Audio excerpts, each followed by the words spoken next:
குமுதா வந்து நம்மக்கிட்ட வந்து புதினா மட்டன், புதினா சிக்கன் ஒரு கிலோ கேட்டிருந்தாங்க.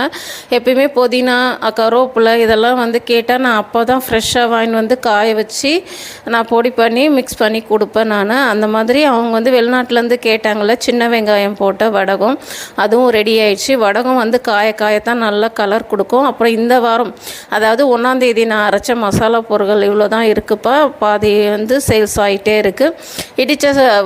வறுத்து இடித்த சாம்பார் பொடியும் ரெடியாக இருக்குது. அதுக்கப்புறம் கொள்ளு பொடி இருக்குது, கருப்பு உளுந்து பொடி இருக்குது, சென்னாகுனி இருக்குது, குழம்பு மிளகாய் தூள், செலவுத்தூள் இருக்குது, குளியல் பவுடர் இருக்குது, அதுக்கப்புறம் கருப்பு உளுந்து, அதுக்கப்புறம் கருப்பு கவுனி அரிசி எல்லாமே ரெடியாக இருக்குது. நீங்கள் எவ்வளோ பேர் ஆர்டர் கொடுத்தாலும் சீக்கிரமாக நான் கொடுத்து முடிச்சிடுவேன். அது மட்டும் இல்லாமல் இந்த வாரத்தில் பேக்கெட் இவ்வளோ தான் இருக்குது. இது முடிஞ்சிச்சுன்னா அதுக்கப்புறம் புதுசாக நான் அரைப்பேன். ஓகேவா? நீங்கள் வந்து பார்த்துட்டு உங்களுக்கு என்ன வேணும்னு நீங்கள் சீக்கிரமாக ஆர்டர் பண்ணுங்கள்.